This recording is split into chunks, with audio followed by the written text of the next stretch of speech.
The Pacific Northwest is a land of secrets, where rain-soaked forests swallow men whole. On November 24, 1971, as a storm churned over Portland, Oregon, a man calling himself Dan Cooper stepped into history. At Portland International Airport, he bought a $18.52 ticket for Northwest Orient Airlines Flight 305 to Seattle, paid cash, and boarded a Boeing 720. In seat 18C, he sipped bourbon, lit a Raleigh cigarette, and waited. He was mid-40s, unremarkable in a dark suit and J. Penny tie, until the plane lifted into the tempest. At 2:50 p.m., Cooper handed flight attendant Florence Schaffner a note. "Read it, miss," he whispered, revealing a briefcase rigged with wires and red sticks. A bomb, he claimed. His demands: $200,000, 0 cents in $20 0-cent bills, 4 parachutes and no tricks, or the plane would burn. The FBI scrambled, the jet circled Seattle, and by 5:39 p.m. it landed at SeaTac, ransom and parachutes delivered. Cooper freed 36 passengers, kept 4 crew, and ordered a flight to Mexico City. Low, slow, rear stairs down. Around 8:13 p.m. over Washington's Washougal Wilderness, he tied the money to his waist, donned a parachute, and leaped into 200 winds, vanishing into the void. The FBI's Norjack investigation chased him for 45 years, finding $5,800 0 cents in ransom money in 1980 and a parachute in 2024. Yet Cooper, misnamed DB by a reporter's error, remains a phantom. Was he a madman defying death, a genius mocking the law, or a ghost claimed by the forest?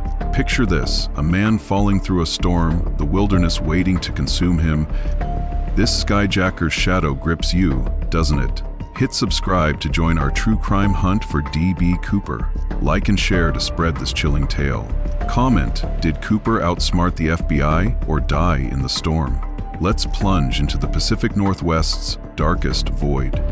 Flight 35 was routine, a 30-minute shuttle from Portland to Seattle. On November 24, 1971, the Boeing 727, half full with 36 passengers and 6 crew, hummed through cigarette haze.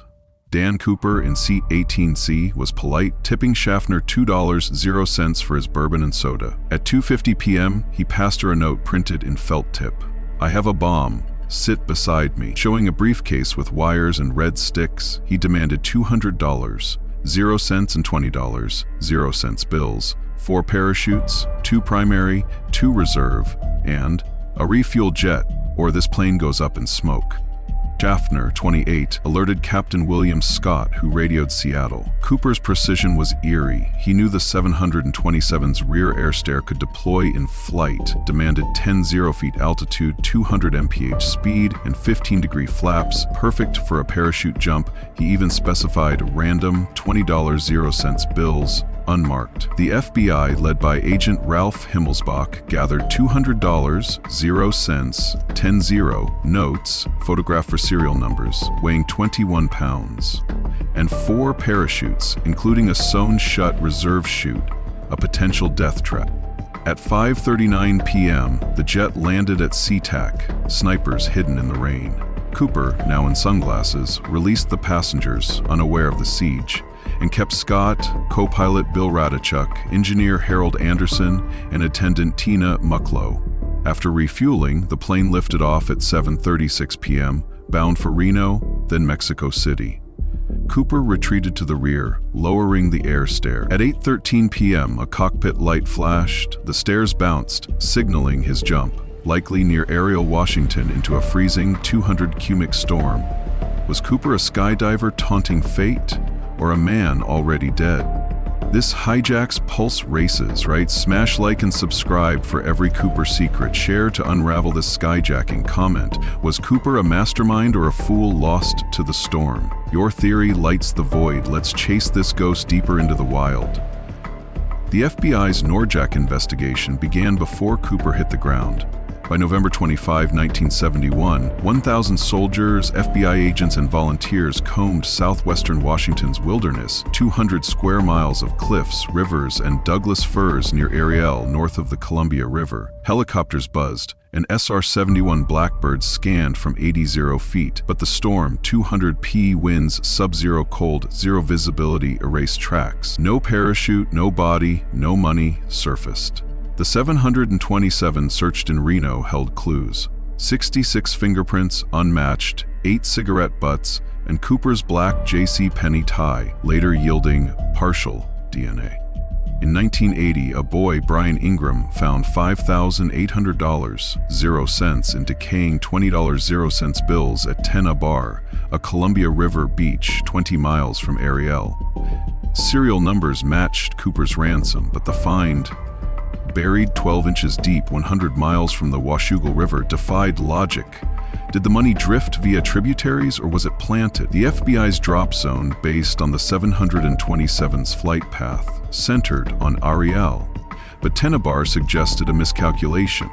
Cooper's jump was a death wish, experts said.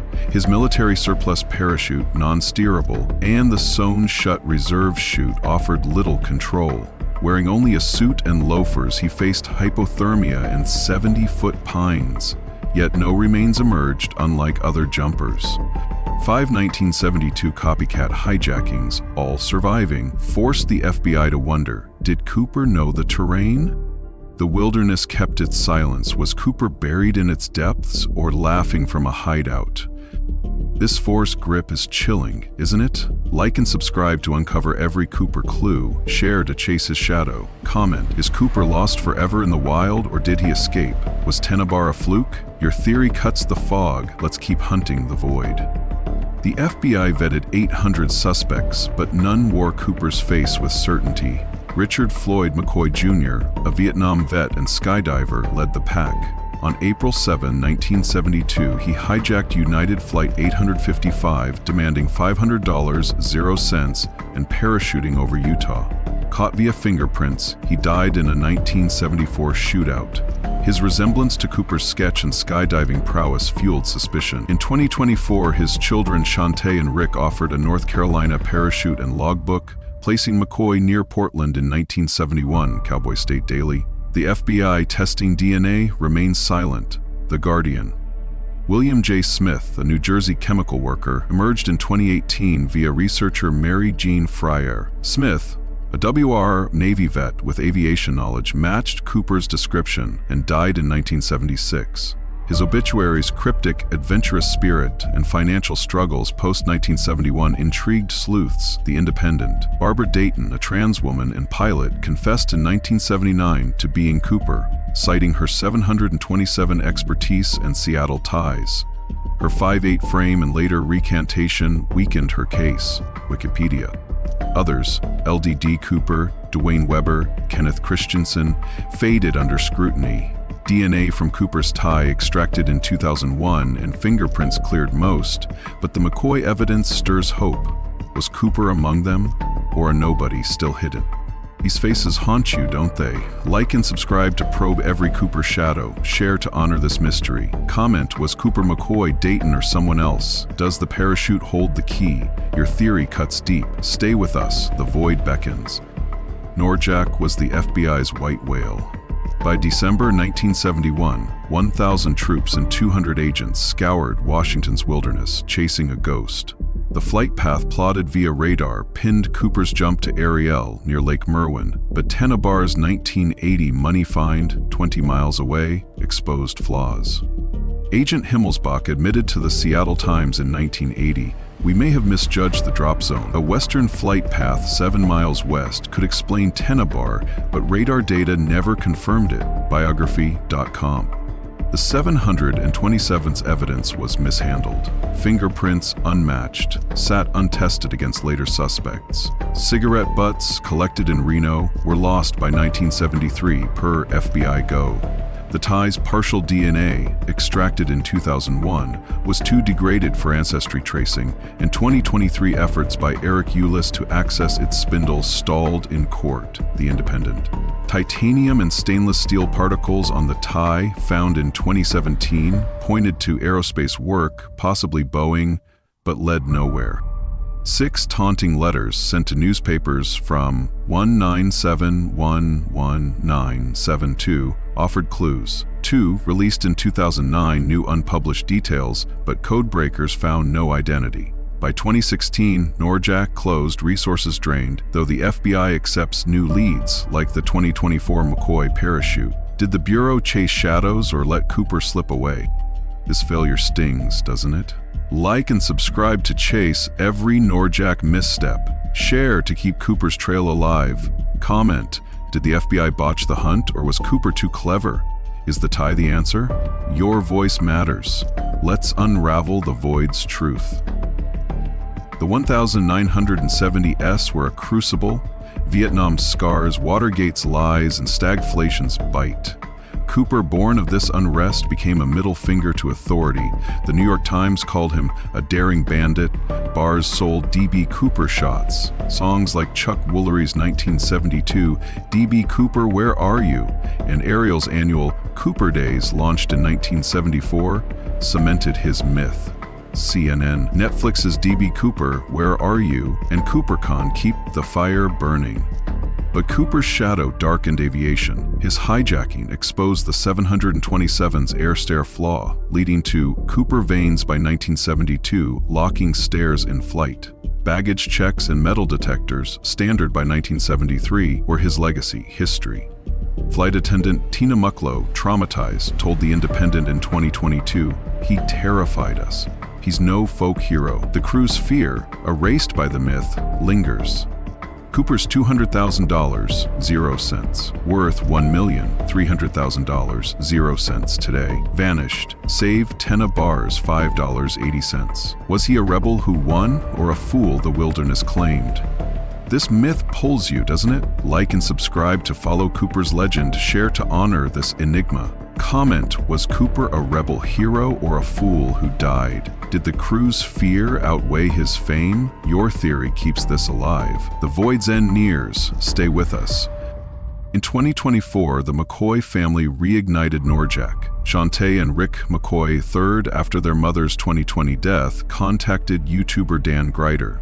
In July 2022, Greider found a modified military parachute and logbook in a Cove City, North Carolina, shed owned by the McCoys.